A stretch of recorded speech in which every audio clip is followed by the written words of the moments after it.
را کړی دی چې ته خو په عربي باندې یادې ته خو هغه قرآن مجید یادې کوم چې په رسول الله مبارک باندې نازل شوی دی هغه قرآن مجید چې رسول الله مبارک د الف لام میم په معنی باندې پوهیږي څومره مفسرین دي هغوی لیکلي دي چې کله خبره د الف لام میم راشي د حروف مقطعات راشي نو هغوی وایي چې موږ د دې په معنی باندې نه پوهیږو خو څه وایي الله ورسوله اعلم بمراده الله او د هغه رسول د دې په معنی د دې په مراد باندې زما محبوب ته خو رب کریم د مقطعاتو د الف لام میم علم هم ورکړی دی نو بیا ولې یو انسان یو بدبخته انسان داسې وایي چې زما رسول الله مبارک په ګریمر نه پوهېده او رسول الله مبارک په قرآن نه پوهېده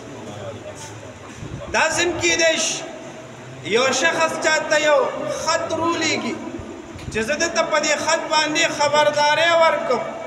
او دغه انسان په دې خط باندې نه پوهیږي او دا خط ورسره پروت وي نو دا څه معنی لري قرآن مجید رب کریم رسول الله مبارک ته ورکړی دی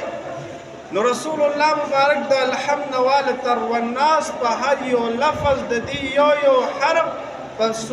په زرګونو په لکونو په کروڑونو معنو باندې د یو حرف رسول الله مونږ ته خو رب کریم داسې محبوب راکړی دی قرآن مجید خو د رسول الله مبارک باندې نازل شوی کلام دی زما محبوب ته خو رب کریم دومره علوم ورکړي دي چې پیغمبر علیه الصلاة والسلام مبارک خو د شجر د حجر د ځناورو او حتی د هر انسان په هر ژبه باندې رسول الله مبارک معزز سامعین و حضراتو زمان ننے بیان به صرف بدی وي چې رسول الله مبارک صلی الله علیه وسلم مبارک کوم زناور سره خبرې زناور سره څو خبرې کولی شي مونږ واړه رالوي شو د یو زناور په خبره باندې مونږ پوه نه شو بعضې انسانان هم د ځان نه زناور جوړ کړي وي عقل پکې نه وي ژبې وي خو عقل پکې نه وي او زناور هغه زناور دي چې هغې بې زبانه ورته مونږ وایو عقل هم پکې نشته خو د دې عقل هم بیا رسول الله مبارک ته دومره د لوی علم عقیدت ساتي جلال الدین سیوطي رحمت الله تعالی علیه په خپل کتاب الخصائص الکبرا کې یو باب لګولی دی الحمدلله ما سره دغه کتاب په عربی زبان کې پروت دی 2 جلد دی جلال الدین سیوطي رحمت الله تعالی علیه تقریبا 911 هجری کې مبارک تیر شوی دی جلال الدین سیوطي رحمت الله تعالی علیه په دې باب کې هغه احادیث راوړي کوم احادیث چې رسول الله مبارک صلی الله علیه وسلم د زناورو سره خبرې کړي زناورو د رسول الله مبارک صلی الله علیه وسلم د علم او د رسول الله مبارک د نبوت او د ختم نبوت هغه ګوايان یې ورکړي دي هغه روایات یې پکې راذکر کړي دي او یو روایت پکې ډېر خوندور چې دی هغه نقل کوي وایي یو شپونکی او هغه لګیا و ګوډې بیزې سره ولې په دغه ټیم کې یو شرمخ راغو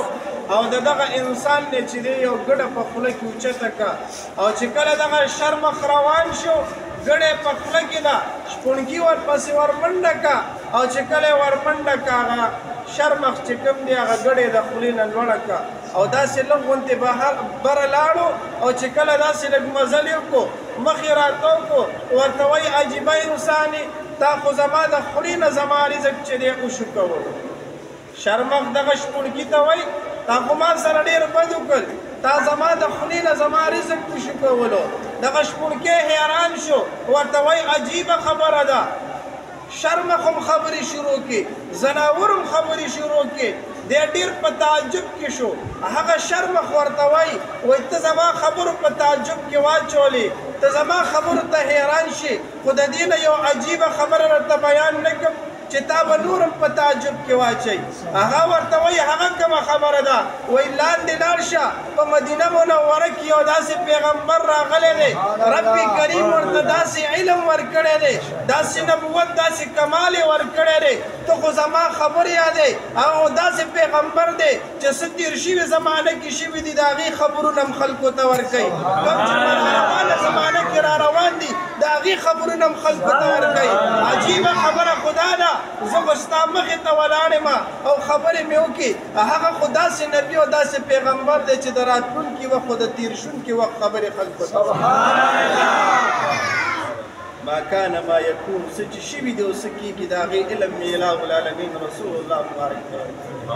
نعم.